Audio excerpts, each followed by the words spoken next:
Boa noite, então, para todos. Sejam bem-vindos a mais um estudo aqui pelo Mãe Paulo de Tarso. Hoje, iniciando um novo trecho, uma nova passagem, depois de concluirmos aí a parábola do bom samaritano, que demandou de nós alguns meses.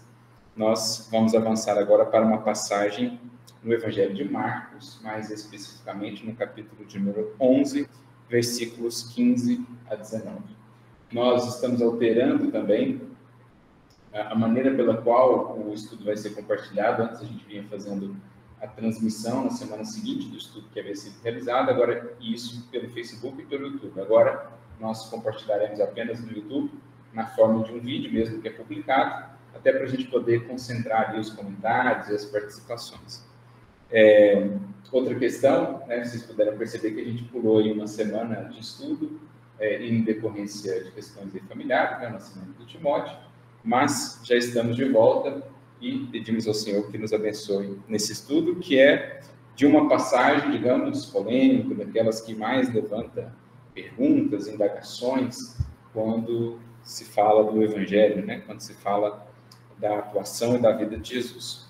Nós vamos lê-la por inteiro, não é uma passagem tão longa, mas a gente vai se debruçar aqui por um tempo e fazer uma introdução.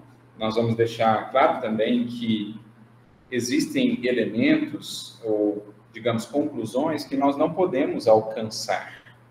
Seriam somente conjecturas, Jesus fez exatamente isso, como é que foi de fato, o fato em si.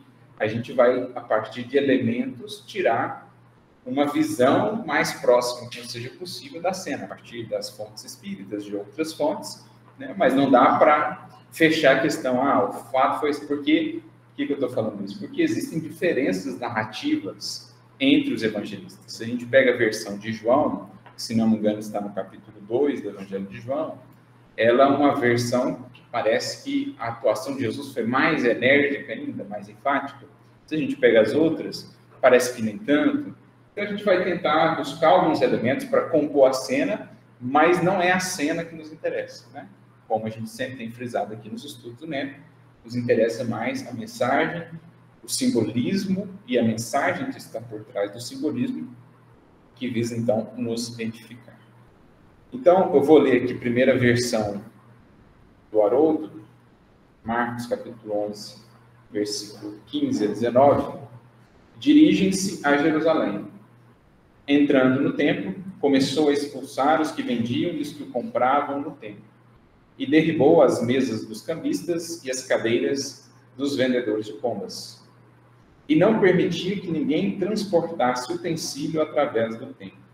Ensinava e dizia a eles: não está escrito que a minha casa será chamada casa de oração para todas as nações? Mas vós fizestes dela um covil de assaltantes. Os sumos sacerdotes e os escribas, ouvindo isso, procuravam como o matariam.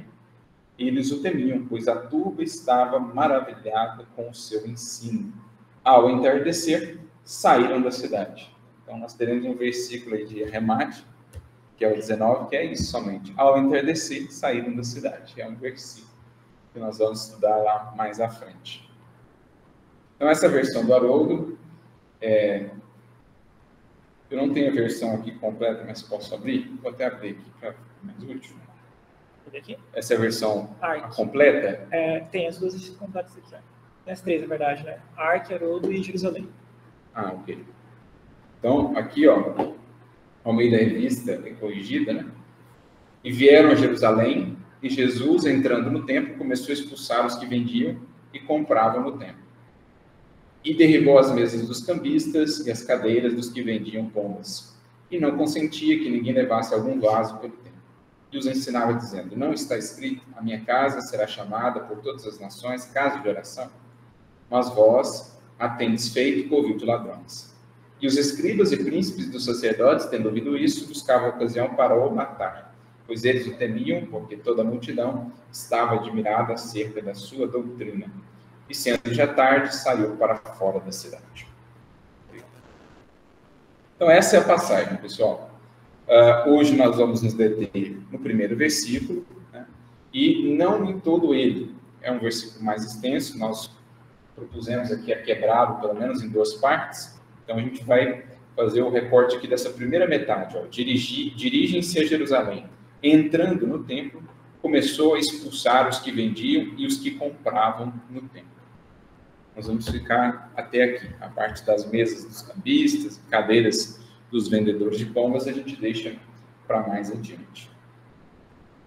E aí, meus amigos, por onde nós começamos? Como geralmente nós começamos as nossas passagens aqui, os nossos estudos? Contextualizando. Geralmente a gente faz uma contextualização, né? E o que está sucedendo aqui? Primeiro, quando que se dá isso aqui? Na semana de Páscoa. Então, ponto importantíssimo. Nós estamos aqui na Páscoa, que é uma das 3 principais festas do povo judeu para as festividades, né, a comemoração da Páscoa.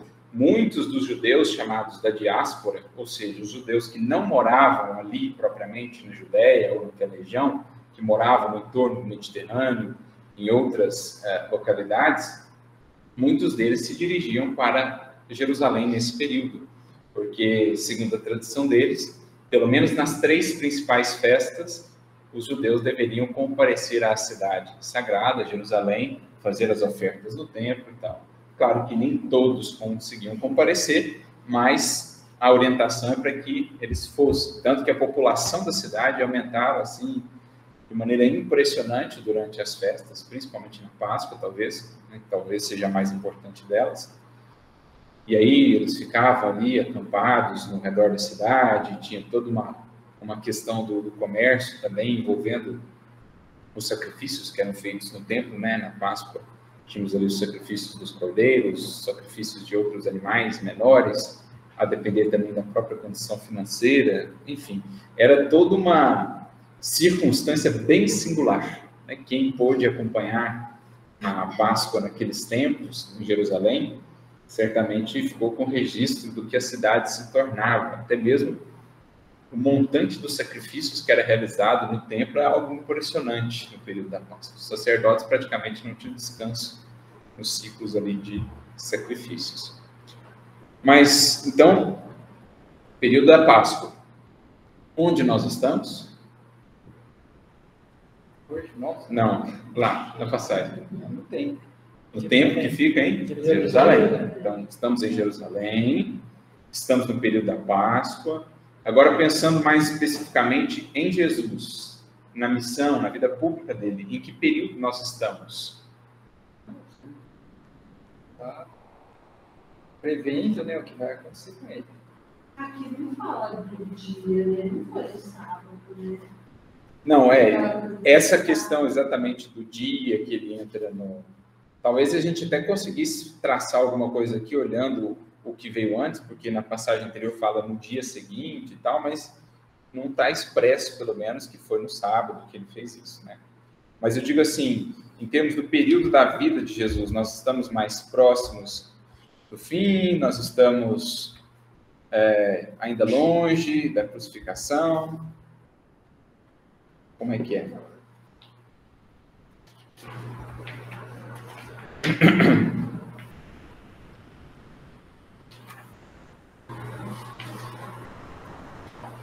Se a gente vai, por exemplo, na versão de Lucas, nós percebemos que está lá em Lucas 19. E a gente até comentou isso quando estudamos a parábola do bom samaritano. O Evangelho de Lucas, ele contém um grande tema que perpassa boa parte dele. Kenneth Bailey, aquele livro que nós usamos aqui no estudo, ele trata muito disso, que é a chamada Jornada para Jerusalém, que começa lá no capítulo 9 de Lucas e vai se encerrar ali por volta do capítulo 18 e 19, que é quando Jesus chega em Jerusalém. E essa foi a última viagem de Jesus para Jerusalém. Então já é no contexto ali pré-ceia pascal, pré-última ceia, prisão e tudo aquilo que acontece depois, né? Então a gente já conseguiu localizar mais ou menos aí historicamente, temporalmente a passagem e fazendo uma conexão com o que aconteceu antes, as passagens anteriores. O que nós temos aí? Acabou de ser a parábola da figueira estéril. Eu acho que, assim, pelo que você está dizendo, Jesus, as coisas bem delimitadas, marcadas. Sim. Está partindo. Se a gente volta no capítulo, nesse capítulo, aliás, no início dele, né? A primeira passagem que nós temos aqui é a entrada triunfal em Jerusalém, conhecido como Domingo de Ramos, né? Quando Jesus entra ali exaltado e tal. E a gente depreende pela doutrina espírita, pelas informações de bastidores que temos, que os discípulos ainda cultivavam, ainda nutriam uma certa ilusão quanto à natureza da tarefa de Jesus. Especialmente depois daquela entrada triunfal, os discípulos estavam assim, né, de queixo erguido ali, nariz empinado, falando, não, agora mesmo, nós estamos com poder, estamos com a galera, a multidão está conosco, ninguém vai parar esse cara, ninguém vai parar esse projeto. E aí Jesus começa, então, a trazer uma série de lições mais emblemáticas, mais enfáticas, no que diz respeito ao verdadeiro poder, à verdadeira natureza do Cristo, da sua missão. Então, aí a gente já começa a entender a parábola da figueira estéril, a gente vai entender a parábola da expulsão dos vendilhões do templo, mais adiante nós temos a lavagem de pés, e todo o diálogo que Jesus vai ter, por exemplo, com os discípulos na última ceia, que aqui nos demais evangelhos, nos sinóticos, não está muito bem detalhado, mas quando a gente vai para João, a gente tem esse diálogo, um detalhe bem profundo, né? As orientações e os alertas que Jesus traz para os discípulos naqueles últimos instantes, últimos momentos antes da sua prisão e posterior crucificação.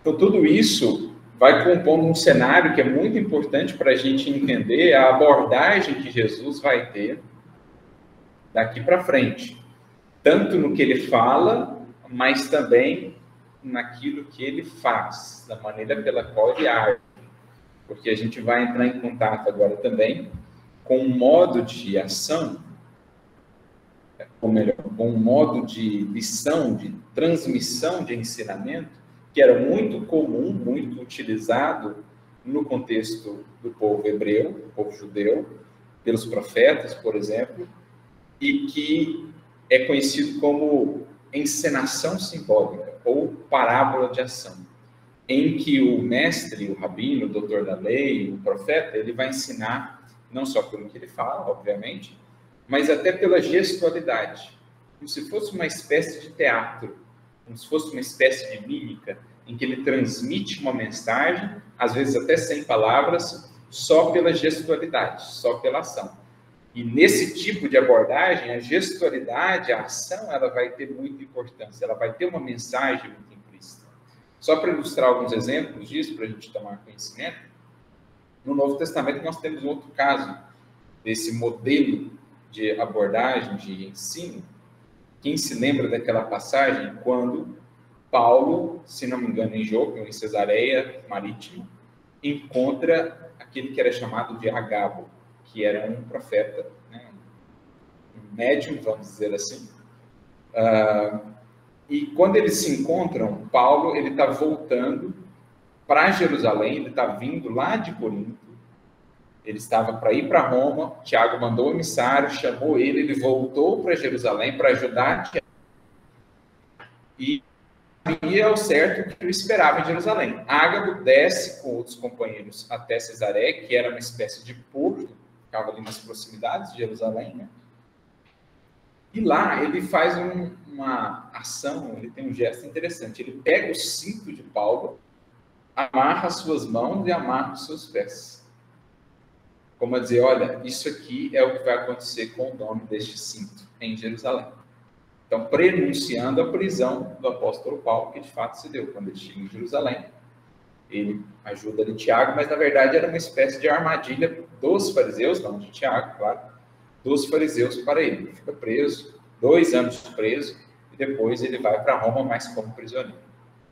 Então, Agabo, ele usa desse modus operandi, que nos profetas do Antigo Testamento é muito comum. Se a gente pega, por exemplo, o livro de Jeremias, o livro de Ezequiel, várias e várias vezes eles vão ter essas cenas que algumas chegam até a ser meio cômicas. Uma dos vasos. Exato, do vaso. Tem um que ele abre um buraco no muro e passa pelo buraco no muro para ilustrar o processo de exílio do povo de Israel. Tem um outro que ele pega um cinto, coloca um cinto dentro da água até ele apodrecer, ilustrando a podridão, a corrupção do povo de Israel. Tem uma lá que é envolvendo umas panelas, enfim. Principalmente Ezequiel e Jeremias, nós temos muito essas chamadas encenações simbólicas ou parábolas de ação, em que a gestualidade vai representar muito.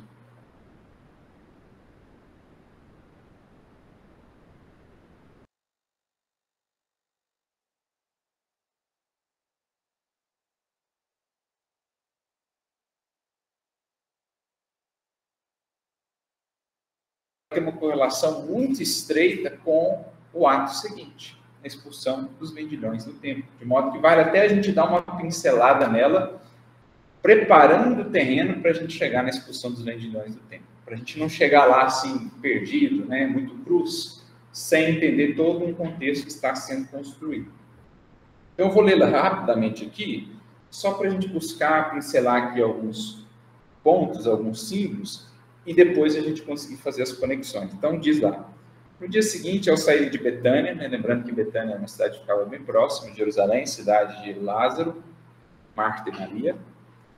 Então, no dia seguinte, ao sair de Betânia, teve fome, e vendo longe uma figueira com folhas, foi ver se encontraria algo nela.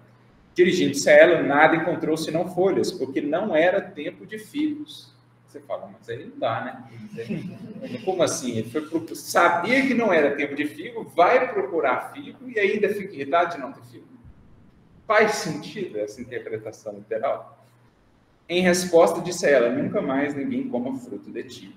Os seus discípulos ouviram isso. Marcos quebra em duas partes, né? Primeiro ele traz essa fala de Jesus, aí no outro dia, quando eles voltam, a figueira está lá, sequinha, mortinha da silva. E aí, meus amigos, o que temos aqui? Qual a relação possível entre esta passagem e a passagem seguinte? Alguém tem algum ponto de contato, algum início? Acho que essa fome está muito relacionada à fome espiritual. O que pode ser encontrado no templo de Jerusalém é justamente essa forma de saciar, nutrir espiritualmente o ser ali que estava buscando isso. E ao não encontrar também na figueira, também não foi encontrado no templo, né? Porque a figueira seria só as folhas representando algo que teria uma beleza, teria uma exaltação externa, mas por dentro ali não tinha como nutrir. A mesma coisa no templo. Ia lá para receber essa palavra, receber esse aconchego, enfim, esse entendimento espiritual, mas só tinha coisas externas, de roupagem, vendas de não sei se tinha alguma venda igual na era do medieval, né, de vender espaço no céu, mas assim, intercâmbio, né, esse comércio.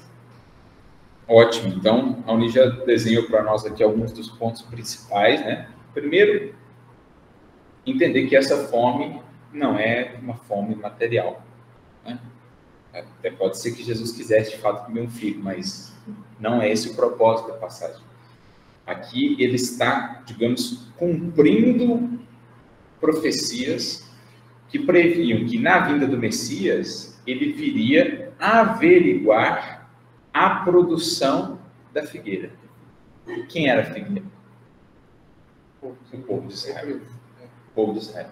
Então, muitas vezes no Antigo Testamento, o povo de Israel é simbolizado por uma videira, por uma figueira, por uma oliveira, que eram as principais árvores, e existiam ali profecias de que quando o Messias viesse, então ele iria averiguar qual a produção da figueira. É claro que essa passagem, ela não vai estar restrita só ao povo de Israel, trazendo para um contexto mais amplo e universal, significa todos aqueles que já receberam conhecimento espiritual, portanto, a partir daí passa a ter um dever de difundi-lo, mas que acabavam não fazendo. Detinham-se muito no brilho do intelecto, por exemplo, da cultura e tal, a folhagem, mas fruto mesmo substancial que nutrisse outros povos, que fosse ofertado a outras coletividades, não existia. Então a gente já começa a entender que, na verdade, essa passagem da figueira é uma encenação simbólica de Jesus a respeito do povo de Israel. como a dizer, foi ou chegou o momento de averiguar a produção, e o que foi visto foram somente folhas, poucos frutos, quase nenhum fruto. Até, né, para não deixar ninguém encucado, por que ele vai procurar fruto se não era época de fruto? A gente já comentou isso alguma vez aí, ou talvez foi em alguma palestra. Eu pensei pelo fato de que, por um acaso, nesse sentido, deve ter época para ter fruto? Sim. Sempre deveria. Tem algumas épocas específicas para a frutificação das figueiras lá em Israel. Aqui, Pegando porque a gente está aqui, para o que ele espera. Então, o povo hebreu só vai ter fruto em determinado tempo. Era para ele já estar produzindo fruto sempre. Não, sim. Primeiro a gente está tratando do aspecto mais pragmático da figueira, né? Depois a gente transpõe para o aspecto espiritual, porque de fato, uma vez tendo os recursos, espera-se a produção contínua, né? A partir de um momento, produção sempre. Mas existiam os tempos específicos lá de frutificação da figueira. Nós sabemos mais ou menos o tempo em que estamos aqui do ano, né? A Páscoa é no mês de Nissan, por volta de abril, no hemisfério norte. E assim, é aquilo, não era tempo de figos, mas não era também para que as figueiras estivessem com folhas. Se alguma figueira tivesse com folha, já era de se esperar, então, que ela também já tivesse frutos. Então, não é de toda uma busca vã de Jesus, assim, um desinformado, falou, vou ver aqui se tem figo, quando não é nem época de figo, né? É porque não era época de folha também, mas se alguma já tinha folha, então é porque esperava-se que ela já tivesse. Que me vem assim que em determinadas datas, nosso coração fica mais amolecido para o bem, né? Sim. Como o Natal, uma estações, Páscoa. né? E talvez por ser Páscoa, Jesus estava esperando que o povo de Israel estivesse mais pronto para doar, pronto para amar. E assim como a figueira também poderia, por ter folhas, podendo também trazer os frutos, né, como era esperado. Sim, e também numa visão mais macro, em termos de tempo, assim, desde Moisés já eram 1.300 anos de investimento. Já era tempo de se ter alguma produção, né? Para depois de 1.300 anos, basicamente, se encontrar só folhagem, só o culto do intelecto, o brilho da inteligência, sem serviço, sem espírito de humildade, caridade, só esse apego à forma, ao dogmatismo, aos preconceitos, essa postura fanática, muitas vezes. Então, é aquilo, Jesus fala, né? Espera o tempo da ceifa, porque no tempo da ceifa, deixa crescer.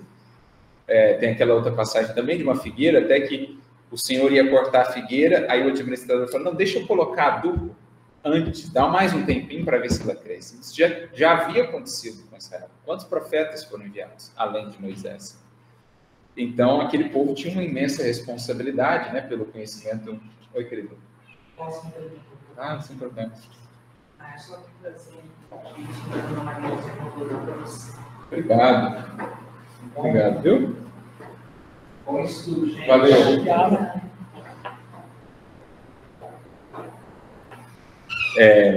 Então, já era tempo de produção, Jesus vem ali como que aquele administrador da seara para fazer essa averiguação. Então, aqui ele já está transmitindo uma mensagem. Muito certamente, os mais entendidos, os doutores da lei que conheciam a fundo os profetas, viram nesse gesto de Jesus de buscar figo na figueira aquilo que estava predito. Olha, ele está se colocando mesmo como Messias e está avaliando a produção. E a produção não está boa. Então, eles já começam a ficar incomodados. Isso vai crescer, vai se ampliar com o que nós vamos ver mais adiante. Né? E a questão dela secar, nós não vamos também aprofundar muito nessa passagem, mas, enfim, aquilo que não produz conforme a lei, vem um elemento que, digamos assim, tira recursos e possibilidades para que o indivíduo possa repensar os caminhos que ele está adotando. Então, a ideia do secar é: você não está seguindo os caminhos da lei, vem a dor e te restringe. Vem a dificuldade e te limita. Você perde ali um certo grau de autonomia, de liberdade, para poder repensar os recursos que não foram aproveitados. Então, não usou bem a inteligência, muitas vezes o espírito volta a uma outra existência desprovido ou mais limitado no exercício dessa inteligência, por alguma questão física mesmo, não usou bem o poder, vem, por exemplo, numa condição de subalternidade para aprender a valorizar, ver por uma outra perspectiva. Então, essa é a ideia do secar, né? Então, a gente meio que sintetizou essa passagem da figueira, fazendo uma preparação para o tempo. Agora, entrando no versículo propriamente, que inicia, dirigem-se a Jerusalém. Comecemos por aqui. A gente já sabe que fisicamente, geograficamente, o templo fica em Jerusalém, Jesus estava indo para Jerusalém, na Páscoa se ia para lá, mas espiritualmente, qual preparação está sendo feita aqui? Para nós, os que meditamos sobre a passagem hoje. O que é dirigir-se a Jerusalém? Ascensão. A evolução, o caminho que se espera. A gente até conversou sobre isso, agora na parábola do bom samaritano, né? A gente falou de Jericó, de Jerusalém. Então, dirigir-se a Jerusalém pode ter várias conotações, né? Nós não vamos aqui fechar, nos limitar a uma, mas a gente está tentando abrir aqui um escopo para entender aonde, espiritualmente, o Evangelho quer nos levar em termos de reflexão. Dirigir-se a Jerusalém é, por exemplo, direcionar o nosso pensamento, a nossa reflexão sobre as questões mais transcendentes da vida. Sobre a religiosidade, por exemplo. A sua função na nossa vida, a sua função para a humanidade, os seus princípios, os seus fundamentos. Então, é entrar num terreno de reflexão sobre a religiosidade, sobre a busca de Deus, sobre o que seja adoração, ou lei de adoração, como o Espiritismo nos traz. Dirigir-se a Jerusalém é entrar nesse terreno que trata das finalidades últimas da vida, que trata da relação da criatura com o Criador, que trata da nossa destinação, da nossa origem, da nossa destinação. Isso é dirigir-se a Jerusalém. Então, é algo que vai pedir dos espíritos que se dirigem a esse estado de espírito, a esse tipo de reflexão, vai pedir responsabilidade, maturidade, mais consciência. E é isso que Jesus vai tentar pontuar na passagem como um todo. Será que aqueles que ali estavam tão envolvidos com o que diz respeito à religiosidade estavam alcançando a dimensão da responsabilidade envolvida?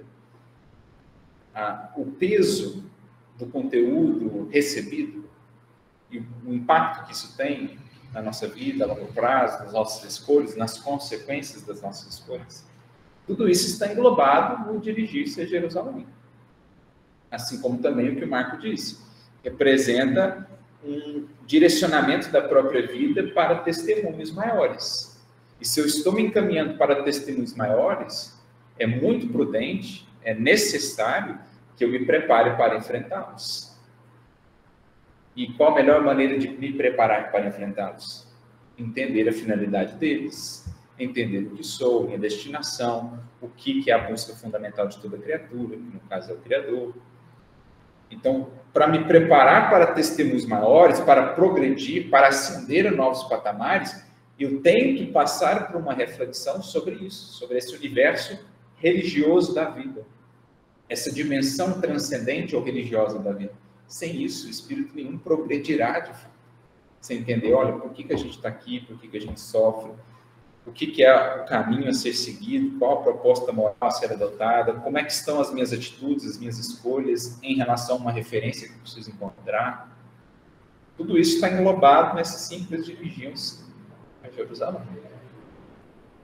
O que mais? Vocês querem acrescentar ainda? A gente pode resumir isso assim, é uma espiritualização e a desmaterialização.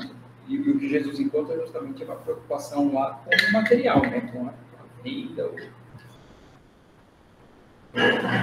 Essa busca que a gente está fazendo, essa compreensão é da vida maior, é a vida espiritual. Então, aproveitando esse esforço de síntese que você fez, no fundo Jesus vai dizer assim, esse vai ser um dos tons, um dos pontos capitais da passagem. Tem muita gente que no processo de dirigir-se para Jerusalém, parou na caminhada.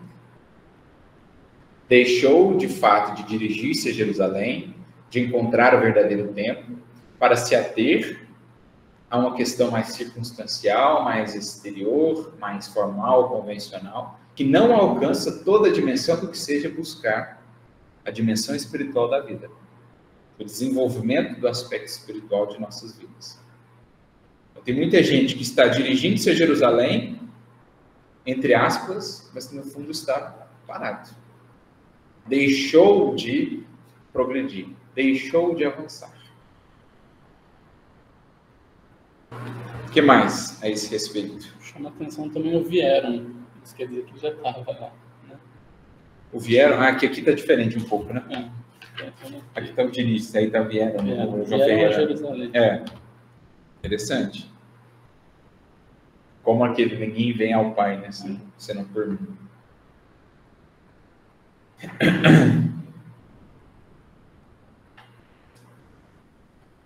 Só para ilustrar, tem uma passagem, tá agora no livro, acho que no livro Pão Nosso, capítulo 20, chamada A Marcha. É isso mesmo, A Marcha, no livro Pão Nosso, capítulo 20, em que o Emmanuel vai comentar essa ida de Jesus até Jerusalém, né, falando dessa caminhada para os nossos testemunhos santificadores. Então, ele define essa ida a Jerusalém como nos dirigirmos aos nossos testemunhos santificadores. E ninguém vai conseguir fazer essa jornada com segurança se não estiver refletindo profundamente sobre o que tem buscado espiritualmente, o que o nutre, o que o orienta, aquilo que define as suas escolhas. E tem uma outra mensagem no livro Caminho, Verdade e Vida, capítulo 140, chamada Para os Montes, em que o Emmanuel vai comentar aquela orientação de Jesus, quando ele diz assim: e os que estiverem na Judéia, fujam para os montes. Aí, ao falar os que estiverem na Judéia, né, como é que Jesus define quem são esses que estão na Judéia? Não está falando da Judéia física. Quem são esses que estão na Judéia? Aqueles que já se aproximaram de uma busca espiritual mais profunda. A esses existem chamamentos e convites mais expressos no âmbito do Evangelho. Lembrando que Jerusalém está na Judéia, então engloba aí esse simbolismo, né? Dirigem-se a Jerusalém. Tranquilo esse início? Provavelmente a gente vai voltar nisso mais algumas vezes, nesse dirigem-se a Jerusalém, nessa ambientação em Jerusalém, mas só para entender, nós estamos entrando num universo de reflexão sobre espiritualidade verdadeira, religiosidade verdadeira, adoração, templo, que é comunhão com Deus. Refletir sobre isso e encontrar a verdadeira essência disso é fundamental para que a gente consiga avançar para outros patamares de testemunho.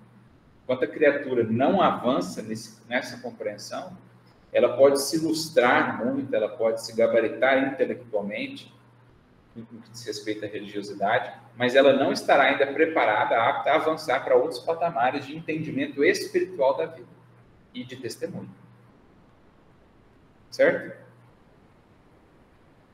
E aí, dentro de Jerusalém, entrando no templo. Nós vamos tratar aqui de uma dimensão física do templo, né, para a gente entender o contexto. Até a gente trouxe aqui hoje alguns comentários. Faz um tempo já que a gente não usa alguns comentários bíblicos aqui, de autores que não são espíritas, né? Mas para a gente entender essa parte do contextual, do que era o templo naquela época, como é que funcionava essa dinâmica no templo, principalmente no período do Páscoa. Mas, para além do templo físico, daquele templo, nós buscamos um outro templo. Então, qual templo Jesus quer alcançar? Dentro de nós mesmos, né? Nossa mente. Você, seu espírito, né? Onde você está? Então, olha que interessante. Alguns tradutores da Bíblia vão denominar essa passagem, ao invés de expulsão dos vendilhões do templo, de purificação do templo. Jesus vai purificar o templo. E muitos, ao longo dos séculos, podem ter visto só a purificação do templo de Israel. Mas, naturalmente, que toda a gestualidade e as lições que Jesus vai transmitir aqui vão dizer respeito a uma purificação desse templo mais fundamental. pouco tempo depois disso, se não me falha a memória aqui, é que os discípulos voltam-se para Jesus, apontam o templo e falam: nossa, veja que maravilha, que colunas belas, que grandiosidade. E Jesus fala: não ficará pedra sobre pedra, mas em 3 dias eu erguerei um outro templo. E aí? Aqui ele faz referência. Oi? Seria a purificação, a ressurreição, é isso que ele espera do Espírito. Sim, então, mostrando a soberania do Espírito sobre a matéria, né? Com a ressurreição dele, ele mostra isso. Comentou a ressurreição e também os 3 anos de tarefa dele. Sim. Então, olha, a Van já levantou mais um elemento do simbolismo, além desse que é o mais direto, né? Ele está fazendo uma referência aos 3 dias entre a crucificação e o seu ressurgimento. A palavra ressurreição, do grego, thanasis, significa levantar. Então, ressurreição para nós espíritas é essa continuidade da vida após a morte, né? A vida do espírito que procede, tomba o corpo, levanta-se o espírito e segue caminhando da forma. Tem uma significação mais ampla de ressurreição, que Emmanuel vai trabalhar, que seria como que o fechamento do ciclo reencarnatório, quando o espírito não precisa mais reencarnar, mas isso a gente deixa para um outro momento. Então, primeira indicação ali é os 3 dias entre a crucificação e a ressurreição. Também uma referência aos 3 anos do seu ministério público, com todas as lições que deixou. Ele nos apresentou um outro templo, ou uma outra maneira de adorar. E existe ainda uma outra referência, essa é muito interessante. A gente pode entender esse período de 3, porque nas escrituras, muitas vezes, há uma flexibilidade nos períodos. Quando fala assim de 1 dia, 3 dias, não necessariamente está se falando de um dia propriamente.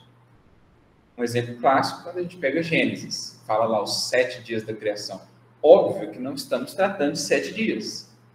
Cada dia ali, na verdade, compreende um período mais ou menos longo. Então, existem chaves de entendimento e interpretação em que esse dia se expande.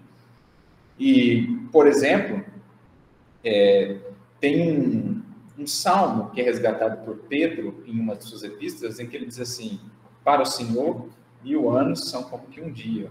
Né? Então, a partir dessa chave de entendimento, o Haroldo até faz um estudo muito interessante sobre o livro de Apocalipse, não sei quem já teve a oportunidade de ver, mas a gente pode pensar esses 3 dias como sendo um período, por exemplo, de 3 milênios. Depois da vida dele. Exato. A gente tem, o Emmanuel tem uma mensagem assim, estupenda, né? Uma daquelas pérolas que ele soltou numa entrevista que foi feita com ele pela LVV. Ele fez um estudo assim absolutamente fenomenal sobre os processos de evolução das sociedades, em que ele trabalha os períodos de 28.000 anos, divididos em 4 períodos de 7.000 anos. E 28.000 anos aí tem alguma correlação com o período de precessão da Terra, que é mais ou menos em torno disso. E ele diz que nós estamos vivendo o último desses 4 períodos de 7.000 anos de um ciclo civilizatório. Ele fala de outros ciclos civilizatórios anteriores, Lemúria, Atlântida, por exemplo. E ele fala, nós estamos vivendo o último período de 7.000 anos dentro desses 28.000 anos. E aí a gente começa a juntar as pistas, é isso que o Haroldo faz lá nesse estudo do Apocalipse. O simbolismo lá de Adão, 4 dias antes, 4.000 anos antes de Cristo. 4 dias antes. Depois de Cristo, mais 3 dias, mais 3.000 anos. Ou seja, nós chegamos agora no 3º milênio, que seria justamente o 7. Ou seja, o descanso também. Então, tem toda uma correlação, né? O símbolo do descanso lá no 7º dia, do Gênesis. A Terra está entrando no seu período de fechamento do ciclo. O último dia, o descanso ou regeneração, convalescência, como os espíritos definem. Então, eu pincelei aqui uma coisa que é um estudo que daria muito tempo, mas só para ilustrar isso, que esses 3 dias pode representar também o que nós estamos vivendo agora. Desde o advento do Evangelho, já se passaram 2.000 anos, nós estamos entrando no 3º dia. E diz Jesus, no 3º dia eu erguerei um novo templo. Ou seja, nós estamos vivendo um milênio em que a humanidade vai alcançar uma nova compreensão de adoração, em que a humanidade vai alcançar e entender, enfim, qual é o verdadeiro templo. só para ilustrar a magnitude do que está sendo trabalhado. Mas antes de passar aqui para a Lígia, diga lá, Lígia.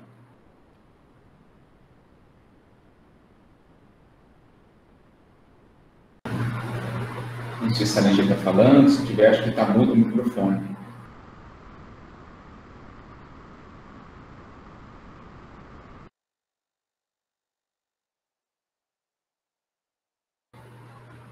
Bom, eu acho que, não sei se ela saiu, aconteceu alguma coisa, qualquer coisa, levanta a mão de novo aí, viu, Lígia? Imagina, sem problemas. Alguém ia falar aqui alguma coisa? Perguntar, comentar? Então, entrando no templo, será que agora essa descrição está falando só da entrada de Jesus no templo de Jerusalém? Ou está falando do que o Evangelho vai representar para cada um de nós? Uma entrada de Jesus no nosso templo, para que ali ele possa nos ajudar a purificar esse templo de certas presenças que ali ainda existem. Então a gente começa agora a trabalhar em paralelo à passagem. Tanto a passagem exterior, a entrada no templo, que ele também traz um alerta ali a Israel, os compromissos que Israel tinha, mas no sentido mais amplo.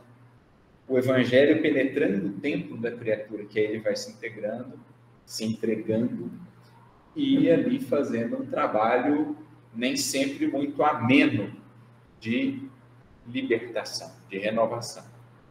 Certo? Então esse templo agora vai ser entendido também como o templo mais íntimo da criatura, o próprio espírito, o próprio coração.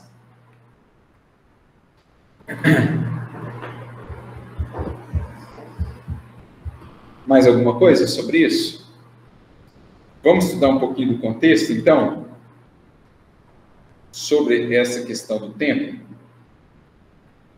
Bom, vou começar aqui com a nota do nosso Alonso Scheckel, que é a Bíblia do Peregrino, né? A gente não costuma usar muito ela aqui, a gente usa a versão do Haroldo e a Bíblia de Jerusalém, mas a Bíblia do Peregrino ela é muito rica em notas, né? Vocês podem ver a grossura dela. Para vocês terem uma ideia, aqui nessa página, só esse iniciozinho aqui é o texto da Bíblia, o resto tudo aqui é nota. Tem uma ideia das notas que ele traz. Então, são notas muito ricas, muito esclarecedoras. E aí, no versículo 15 aqui, ó, na verdade ele vai fazer um apanhado sobre a passagem de modo geral, mas ele já vai trazer aqui alguns elementos para a gente entender o contexto. O que era a Páscoa, como é que ficava o templo, para a gente entender como é que Jesus age, por que ele está agindo, né? Para a gente tentar até aprender isso. Também chamada purificação do templo, é uma ação simbólica de Jesus. Então, essa ação simbólica é aquilo que ele escreveu lá no início, parábola de ação, ou ensinação simbólica. Na esplanada do templo, a gente vai ver onde ficava isso. O templo ele tinha várias partes, né? Não sei se vai dar para ver aqui, mas depois eu passo aí rodando um mapinha aqui do templo, para vocês verem como era o templo. Nós tínhamos basicamente o átrio dos gentios, que era a parte mais externa do templo, em que, como o próprio nome diz, os gentios também poderiam transitar. Depois nós temos uma separação em que só entravam ali tinha ali a parte dos judeus propriamente, né, e uma parte onde só entravam os sacerdotes, que era chamado de lugar santo. E depois nós tínhamos uma parte mais interna do templo, que só era acessada por uma pessoa uma vez no ano, que era o local chamado Santo dos Santos, em que o sumo sacerdote entrava no dia de Yom Kippur, né, no dia da expiação lá, para ofertar o holocausto em decorrência dos pecados do povo, o holocausto, o sacrifício expiatório. Nesse local, o Santo dos Santos, onde no tabernáculo ficava a arca, onde ficava ali as tábuas da lei, o cajado de Arão, o irmão de Moisés, e um pouco de maná do deserto. É bem interessante essa parte do templo, todo o simbolismo que existe, inclusive nessas partes e nos instrumentos, nos utensílios que ficavam no templo. Bom, ele segue dizendo, na esplanada do templo, no átrio acessível aos pagãos, Montava-se para a Páscoa um verdadeiro mercado de animais para o sacrifício e bancas de câmbio para o imposto do templo. Então, como muitos judeus vinham de outras localidades, eles tinham que trocar moeda. Por isso tinha ali os cambistas, né? Tinha que ter moeda que fosse aceita, que fosse utilizada no templo. E tinha os vendedores dos animais para os sacrifícios no templo. Nós não vamos entrar em muitos meandros, a gente vai falar brevemente sobre isso quando falarmos lá das pombas, mas a depender da condição financeira, das características dele do indivíduo, o animal para sacrifício era um ou outro, aí tinha que seguir uma série de recomendações para que aquele animal fosse considerado apto para o sacrifício. Onde Jesus está não é nesse átrio. Tudo indica que é ali no átrio, esse acontecimento todo, tudo indica que é ali no átrio, que é onde ficavam os cambistas, né, e os vendedores. Eles não podiam entrar na parte mais restrita ali. E era a parte mais espaçosa da comunidade. Tudo era tolerado pelas autoridades. Este é um dado realista. A intervenção de Jesus deve ter sido limitada quanto à extensão. Um gesto mais que uma operação sistemática. Então aqui ele já começa a trazer uma questão interessante. Às vezes, pela leitura do texto, pode parecer que foi algo grande estardalhaço. Principalmente a versão de João Evangelista, parece que o negócio foi ali, gritaria e tal. Só que o Schucker ele começa a trazer a seguinte reflexão. Se fosse realmente algo muito espalhafatoso, não teria despertado, por exemplo, a atenção dos romanos, que ficavam ali próximos. Eles tinham até a Torre Antônia, que ficava ali na adjacência do templo. Não poderia ter criado um problema de natureza até mais política para Jesus, se ele criasse aquele todo estardalhaço, já com o nome que ele já tinha, uma certa influência sobre a multidão. Mas a gente não vê nenhum registro de uma intervenção ali de Roma. Se fosse algo muito... Porque, assim, qualquer coisinha que surgisse, que saísse um pouquinho da curva, de barulho e tal, Roma abafava. Por isso que a Torre Antônia ficava do lado do templo. Porque começou alguma confusão, abafar na hora, para aquilo não virar uma pólvora, né? Um rastilho de pólvora e inflamar a multidão e criar toda uma dificuldade. A gente vê um pouco disso no relato do livro há 2000 anos. O apuro que o Pilatos passa ali, o temor em relação à multidão, com medo da coisa se expandir. Então, eles abafavam muito prontamente qualquer coisa. Se tivesse sido algo assim tão espalhafatoso, provavelmente nós teríamos tido uma intervenção, mas isso não está registrado. Então, é mais ou menos isso que o Schucker já está ponderando. Diga lá. Até no final da passagem, né, no versículo 18, dá para entender, pelo menos assim, pensar que foi algo um pouco mais ameno, né? Porque diz que toda a multidão estava maravilhada com o ensino que ele dava. Então, provavelmente não foi algo, realmente, como você fala, né, de causar esse espanto, tudo, porque a multidão ainda estava lá ouvindo seu ensino, prestando atenção, né? Exato. Aí, seguindo aqui, o Schucker diz, 3 detalhes representam a totalidade. As pombas, a oferta da população pobre, os cambistas, o átrio como caminho para o transporte de mercadorias. São as palavras que explicam e ampliam o alcance do gesto. São uma citação combinada de Isaías, aí ele começa a avançar um pouco aqui na passagem, que a gente vai ver mais adiante. Jeremias e tal. Comecemos pela segunda, que seria ali a questão dos cambistas. Jeremias denuncia o abuso do templo por parte dos judeus, que o convertem em refúgio para continuar pecando impunemente, como fazem os bandidos em seus covis. A citação aumenta a gravidade do abuso. Então, o que ele está dizendo? Que a gente vai ter aqui, a gente vai ver mais adiante, uma citação de Isaías misturada com uma citação de Jeremias. O Schucker está dizendo que Jesus traz essas citações, recupera, para dizer o seguinte: olha, como os profetas já alertavam lá atrás, vocês estão se utilizando disso como subterfúgio para seguir com certas condutas, acreditando que, por meio de todo esse aparato religioso que vocês construíram por meio do tempo, vocês estão tranquilos, estão quites para com Deus no âmbito da religiosidade. E aí vocês usam isso de subterfúgio, de desculpa, de justificativa para seguirem acobertando certas posturas que, no fundo, vocês sabem que vocês precisam deixar para trás. Por exemplo, a cobiça, por exemplo, esse enseio de usurpar, de ganhar em cima do outro. que estava muito presente ali no tempo. A primeira citação de Isaías se encontra no começo da terceira parte de Isaías, é uma profecia para o futuro, com a abolição de uma lei precedente. Tal. Duas coisas são essenciais no versículo: a função do templo, casa de Deus, casa de oração, e a abertura aos pagãos.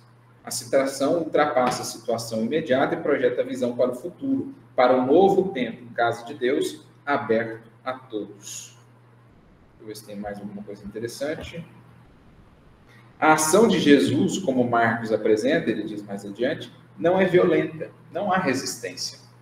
Não tem alcance político, não alarmou os romanos, nem é citada no processo. Se tivesse sido algo mais violento, algo de maior alcance, muito provavelmente ele já teria criado problemas com os romanos anteriormente. E surge, na verdade, a questão ali dos romanos no jogo, somente a partir da atuação dos doutores da lei. Jesus ele foi condenado por Pilatos, não porque Roma que moveu o processo, mas porque os doutores da lei insuflaram uma ideia de que ele poderia ser um líder político, poderia criar algum problema, mas no fundo foram os judeus mesmo que estiveram por trás da sua condenação. Então essa é a primeira nota, já para ilustrar isso. Olha, vamos ponderar a imagem da cena que nós temos, né? Aquela imagem dos filmes lá e tal. Vamos ponderar aquela cena. Pode ser que Jesus tenha, de fato, derrubado ali alguma coisa, tenha agido com mais energia. Isso nós nunca não vamos saber ao certo, ou melhor, vamos saber no mundo espiritual, né? Quando a gente vê a cena lá nas bibliotecas do mundo espiritual, que são animadas, né? Registros vivos. Quem lembra lá do Camilo Castelo Branco, nos Memórias do Suicida, quando ele volta, resgata ali os arquivos da memória e ele vê exatamente a cena, como ela aconteceu no dia da crucificação, ele cuspindo no Senhor, chega a sentir, que é o mesmo processo de um médium, ou de alguém que está vivendo, por exemplo, um processo de hipnose, né, um sonambulismo. A pessoa, quando ela volta, por exemplo, em vidas pretéritas, ela sente as mesmas sensações que ela sentia naquele momento. Ela vê a cena, o acontecimento, como se ela estivesse ali.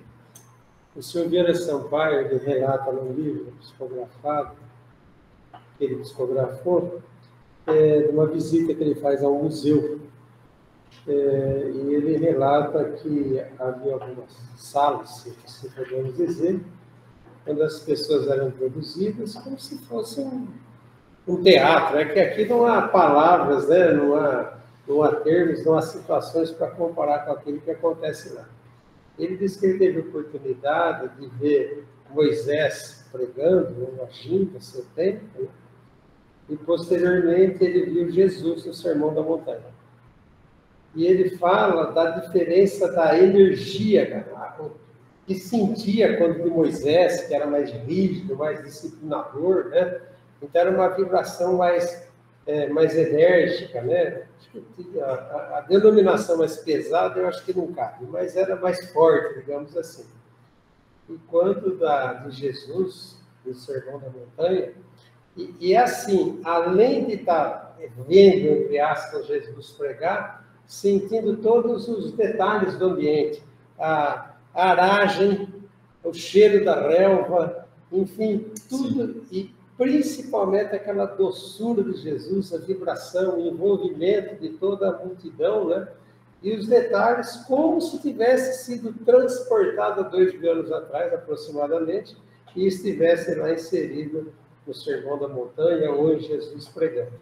Mas com todos esses detalhes, ele fala que é uma coisa impressionante.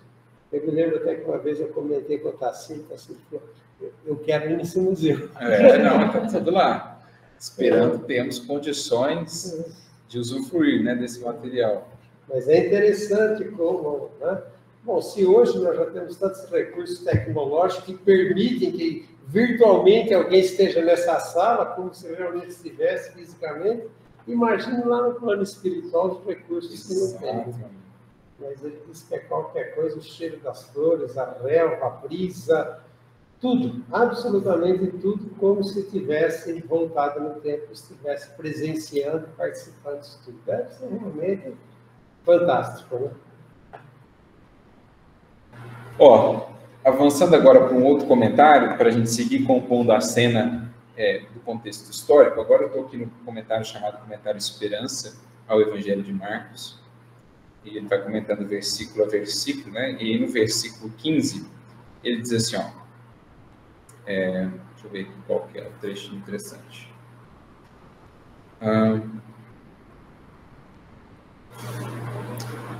Os muros externos mediam 200... Não, isso aqui não é interessante.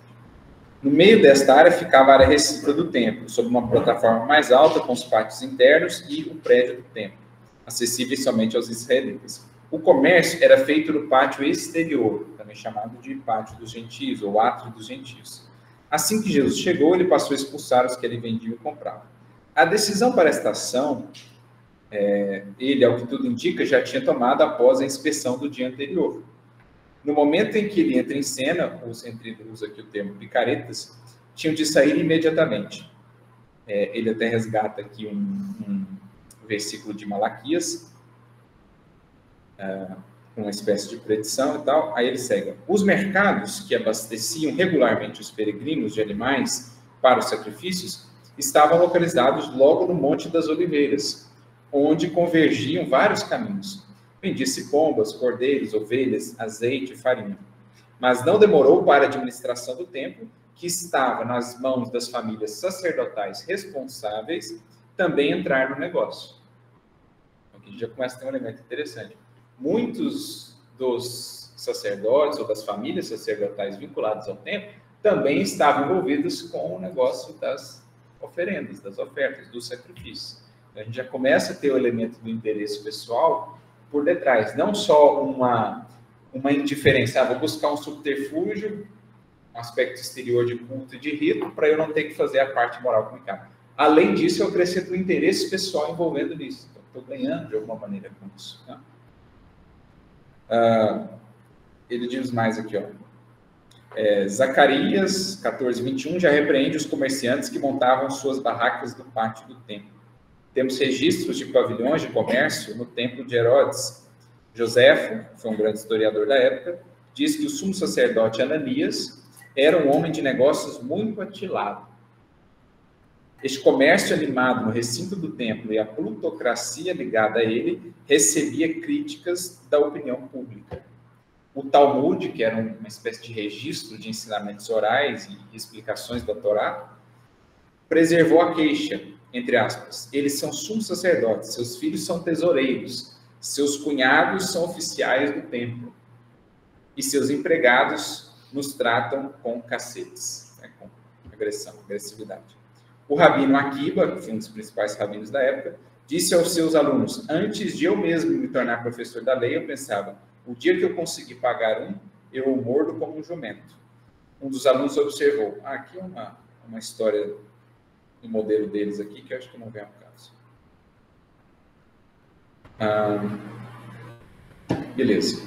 Eu acho que desse comentário é isso, para a gente entender o contexto. Então, a gente já começa a fazer uma amarração, não só de todo aquele cenário, de todo aquele aparato construído para cultivar-se um culto exterior em detrimento do culto íntimo, como também movido por interesse pessoal. Então, a religiosidade, a busca do transcendente, quando ela começa a se imiscuir com o que é a busca de interesse material. E aí vai se perdendo todo o foco, toda a finalidade daquilo. Como disse o mestre, servir a Deus e a Mamon não é possível fazer ao mesmo tempo.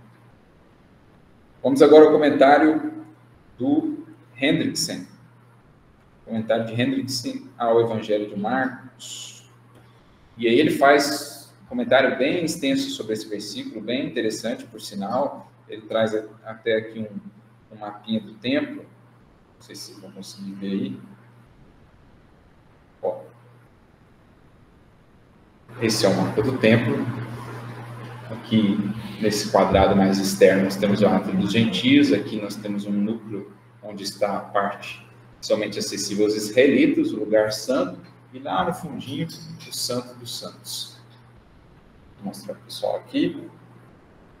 É um esboço, né, que ele faz do templo. E aí ele vai dizer o seguinte, em determinado momento aqui, ó. Jesus, então, havia entrado no pátio dos gentios. Que espetáculo deplorável apresenta-se aos seus olhos, seus ouvidos e até mesmo às suas narinas. Ele nota que, como havia acontecido na primeira parte do seu ministério, esse pátio, e com o seguinte, o templo estava sendo dessacralizado. A impressão que se tinha dele era de um mercado. O comércio era lucrativo e intenso. Alguns vendedores comercializavam bois e ovelhas. Nessa época do ano, com a Páscoa se aproximando, os peregrinos chegando de todos os lugares e o pátio cheio deles, havia compradores em abundância. Eles pagavam altos preços pelos animais sacrificiais. É verdade que o adorador podia trazer um animal de sua própria escolha, mas ao fazer isso, também estaria correndo o risco de ver tal animal não ser aprovado. Os mercadores do templo haviam pago generosamente aos sacerdotes pelas suas concessões. Uma parte desse dinheiro, finalmente, chegava aos cofres do rico Anás e do esperto Caifás. Pode-se entender, portanto, porque os mercadores e os sacerdotes eram parceiros nesse negócio. Ao entrar, Jesus nota o movimento de todos aqueles compradores e vendedores, bem como o cheiro e o barulho produzido por todos aqueles animais. Poderia isso, de alguma forma, ser chamado de adoração?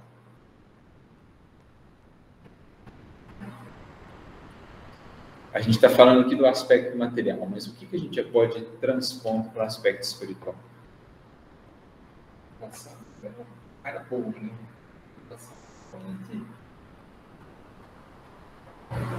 E eu fico imaginando assim, pelo que você está descrevendo. Eles esperavam muito esse dia, né? Porque se planejava, se organizava para lucrar, para conseguir. Então, o foco principal era esse. E aí, pensando no aspecto espiritual, Marco, você tem um lugar ali que é consagrado à adoração. Vamos pensar agora que esse não é mais um lugar físico, mas é o nosso coração. E aí, você está entulhando esse lugar dos animais, de animais.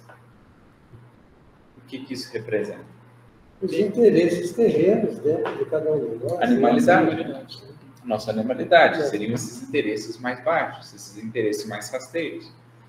Como eu vou conseguir estabelecer um processo de adoração, de comunhão mais profundo, se eu estou atulhado no meu coração do que represente a animalidade? Tem espaço. Não há espaço. Não há... Tem interessante que ele fala até do cheiro e do barulho. Não há nem possibilidade de ouvir tal barulho que essa animalidade faz dentro de nós, ainda mantida por nós. Eu fiquei pensando na parte simbólica também, porque mesmo esses vendedores, esses animais estando no templo, eles estão no átrio, por fora, né? Que impede também aquele acesso mais interno, né? Não consegue ter aquele acesso fácil lá interno, porque mesmo já chegando nas portas do templo, já se recebe isso, né? Exatamente, já tem essa ideia também do bloqueio, né, desse impedimento de acesso. Assim, pensando no templo como ele foi estabelecido, a gente percebe que ele já transmite uma ideia, porque tem ali a ideia do sacrifício dos animais, que foi entendida e foi mantida muito ao pé da letra como sacrifício material dos animais. Mas, no fundo, o que é a proposta? No templo, é preciso sacrificar a animalidade. A nossa animalidade. E o culto era a animalidade. E o que mais? Os interesses. Um local sagrado está cheio de vendedores, desse mercantilismo, desse comercialismo inferior, sobre o qual a gente vai se aprofundar mais. Mas isso denota dentro de nós o quê? Posturas que nós trazemos ainda para o nosso tempo, posturas que nós não temos. Quanto da nossa adoração não é pautada ainda nesse mercantilismo. Quanto da nossa relação com Deus ainda não é pautada nesse esquema de trocas, de escândalo, de interesse pessoal.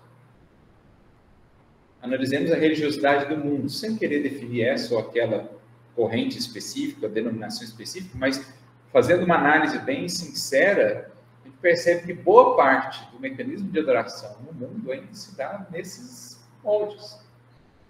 A gente traz para o templo esse esquema da troca.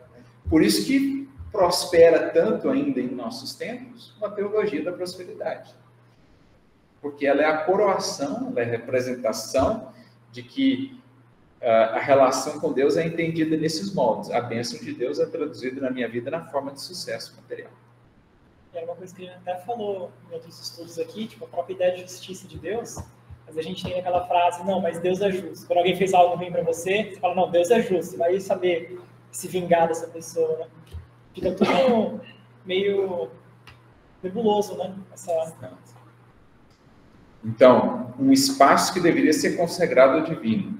E tudo que ali se faz consagrado ao divino, a gente ainda permite a presença dessa animalidade que herdamos, que trazemos do pretérito, e ainda dessa postura, desse mercantilismo rasteiro, desse comercialismo inferior, em que a gente mistura e mispõe interesses mesquinhos e materiais às buscas mais transcendentes da vida.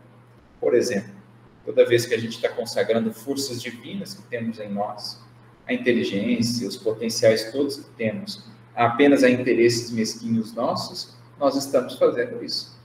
Nós estamos consagrando algo que é divino, um templo, forças divinas, nós estamos colocando-as nesse jogo do comercialismo, do mercantilismo interior, do interesse pessoal mesquinho. E é interessante no Evangelho segundo o Espiritismo, o comentário que tem sobre essa passagem é extremamente bonito, que fala só sobre isso. Né? Tem aí, que aberta a ideia para nós, é. Que fala sobre esses mercadores expulsos do templo, e cita a passagem, fala assim: Jesus expulsou do templo os mercadores, condenou assim o tráfico das coisas santas sob qualquer forma que eles sejam. Deus não vende a sua bênção, nem o seu perdão, nem a entrada no reino dos céus. Não tem, pois, o homem o direito de lhes estipular preço. É o único comentário que tem no Evangelho, é isso.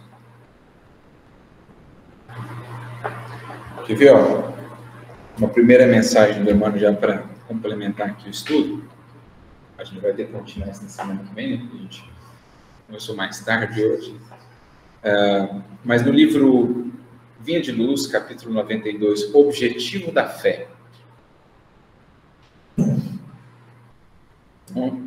Quando fala que dirigem-se a Jerusalém, a gente está falando desse objetivo da fé, no fim das contas.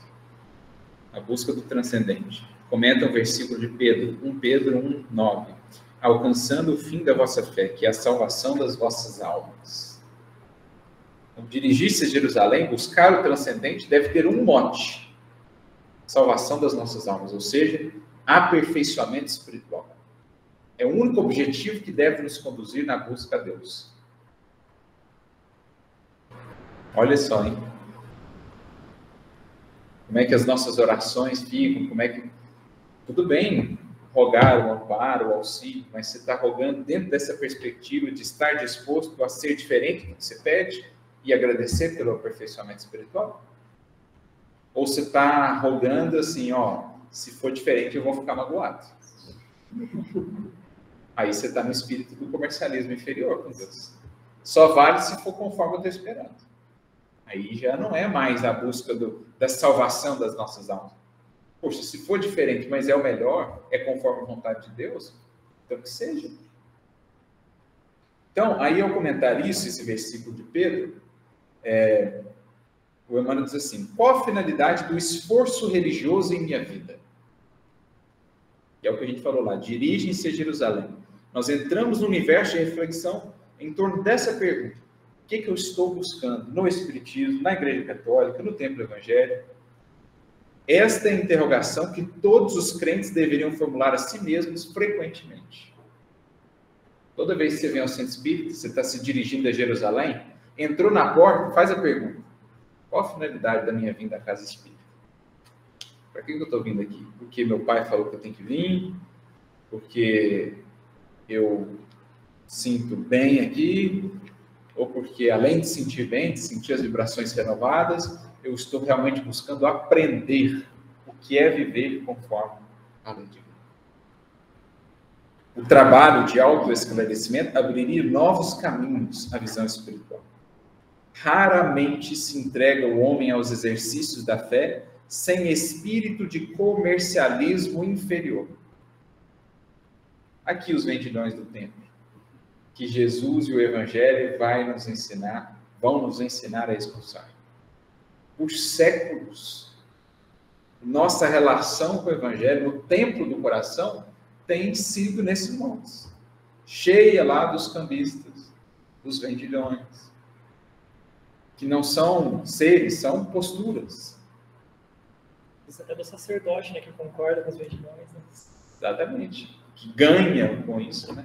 Está buscando algum ganho material com isso. Então, raramente se entrega o homem aos exercícios da fé sem espírito de comercialismo inferior. E o grande objetivo do Evangelho é justamente tirar a criatura desse estado de adoração para que ela entre num novo patamar. Comumente, busca-se o templo religioso com a preocupação de ganhar alguma coisa para o dia que passa. Raciocínios elementares, contudo, conduziriam o pensamento a mais vastas ilações. Seria a crença tão somente recurso para facilitar certas operações mecânicas ou rudimentares da vida humana? Os irracionais, porventura, não as realizam sem maior esforço? Nutrir-se, repousar, dilatar a espécie são característicos dos próprios seres embrionários. O objetivo da fé constitui a realização mais profunda. É a salvação a que se reporta a boa nova por excelência. E como Deus não nos criou para a perdição, salvar, segundo o Evangelho, significa elevar, purificar, sublimar, intensificando-se a iluminação do Espírito, templo, para a vida eterna. A purificação do templo. Exato. E aí eu fico pensando agora com relação a isso, a pergunta, né? Qual é o motivo de eu estar indo? E qual é o motivo da gente estar estudando essa passagem? É para me dar direito de agir dessa maneira, grosseira, com alguém que eu discorde ou que eu acho que está errado, né? Ou é para eu me melhorar? Eu fiquei pensando que essa passagem que a gente está estudando agora é muito providencial, logo depois do bom samaritano. Sim. Porque a gente viu e está tentando aprender a ser compassivo, né? A um olhar misericordioso com os irmãos, independente do que eles sejam, do que eles façam, para a gente não criar regras. E agora a gente vai mergulhando num outro desafio, né? Identificar o mal e como eu posso limitar o mal, ou externo ou interno, sem ser sectarista, sem ser julgador, condenador. A passagem inspira muita gente a fazer isso. Aliás, ela é desculpa para muita gente, né?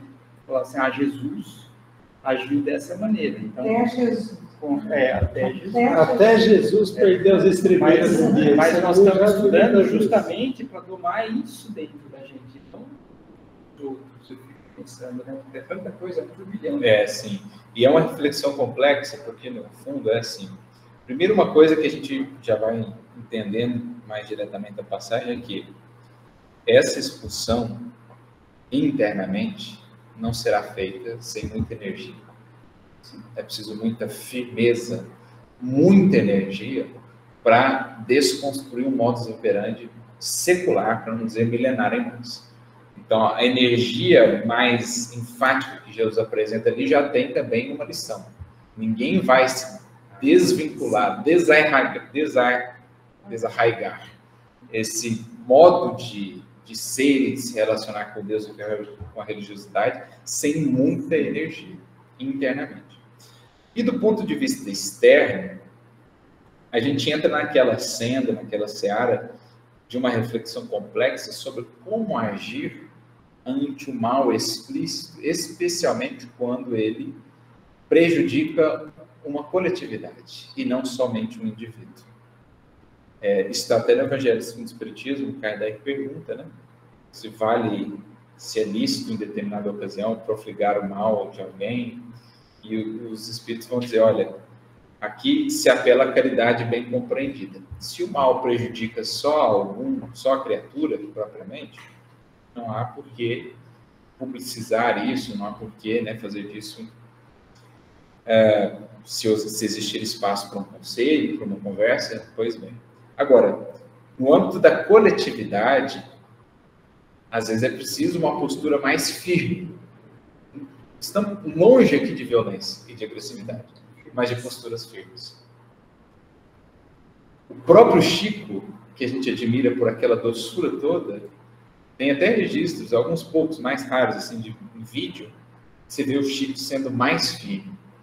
Quando estava em jogo, por exemplo, a questão da idolatria a ele, do desvio de finalidades no espiritismo, né, envolvendo o espiritismo com outros interesses. São vezes que você vê o Chico sendo bastante firme, até destoando um pouco daquele Chico tão doce que se conhece. Por quê? São ocasiões como essa, em que o alcance coletivo daquele desvio pode ser grande. Então, às vezes, é importante ter uma postura mais firme, que longe passa de ser violenta ou agressiva, né? Mas uma energia benéfica, que é o que Emmanuel vai dizer, só um recortezinho aqui no livro Roteiro, capítulo 19, ele está falando de evangelho e simpatia. O Chico foi aquela simpatia, né? Todos amavam. O próprio mestre também, imagina só o mestre. Mas o Emmanuel diz aqui, ó, em se tratando do interesse coletivo, Jesus não menoscaba a energia benéfica. Exprobra o comercialismo desenfreado que humilha o tempo, quanto profliga os erros de sua época. Em relação aos fariseus, por exemplo, né, os doutores da lei. Então, é uma seara difícil, porque ela envolve muito controle emocional, para que exista energia sem que essa energia transmita raiva, violência, agressividade, não seja uma forma de vingança, né? Enfim, não se aproveite a criatura da circunstância para despejar sobre outra pretexto de defender a verdade, de instruir e tal. E ela demanda também essa ponderação, qual o alcance desse mal? Essa ideia, ela pode prejudicar muitos no entendimento? É o que Kardec, por exemplo, vai definir na Revista Espírita, quem já teve a oportunidade de ler. A gente percebe que sempre que Kardec era atacado, ele não se defendia. Ele, né, lidava com muita urbanidade. Mas quando a doutrina espírita era caluniada ou difamada nos seus postulados, Kardec diz, isso é o que nós definimos como polêmica útil. Existem as polêmicas inúteis e existem as polêmicas úteis. Porque a visão da doutrina pode estar sendo comprometida. Então, ele lá explicava, com firmeza, às vezes, nos conceitos, nas posturas, mas sem nunca descambar para a violência. Saber qual guerra vai comprar. Exatamente. Qual polêmica é útil, qual ação ali precisa realmente ser mais marcante. Isso, para nós, é extremamente desafiador no estágio em que estamos. Primeiro que nos falta, muitas vezes, autoridade moral, controle emocional, o interesse realmente puro na proposta, né? E aí a gente acaba se perdendo. Mas Jesus deixou lição de que, às vezes, a energia benéfica, especialmente quando o coletivo está envolvido, pode ser útil ou mesmo necessário. Pessoal, nós começamos a pincelar essa questão dos vendilhões, né? Do comercialismo lá no tempo. Nós não vamos seguir para não estender muito o nosso horário. Hoje a gente começou um pouquinho mais tarde, o estudo vai ficar até um pouquinho mais curto aí para quem vai assistir a gravação. Mas na semana que vem a gente volta, ainda nesse mesmo ponto, a questão dos vendedores, dos compradores, e a transposição disso para o nosso mundo interno, o nosso templo, a nossa adoração. E vamos desenvolver isso mais à luz da doutrina espírita para encaixar com a nossa vida e a nossa postura. Isso aqui é uma versão da Bíblia mesmo, é uma tradução, é o Alonso Shekel, que ele chama. Você vai encontrar mais facilmente pelo nome de Bíblia do Peregrino. Você vai encontrar. Então, por hoje é isso, nós ficamos por aqui, né, agradecendo aí a participação de todos de casa, esperamos na semana que vem estarmos de volta, dando continuidade a esse estudo. Ficou um pouco picado, um pouco quebrado hoje, mas a gente complementa, então, na semana que vem. Ainda nessa parte, nesse recorte que nós fizemos do versículo, talvez até já adentrando na parte restante do versículo, que não seria o alvo de hoje. Grande abraço para todos, então. Até semana que vem.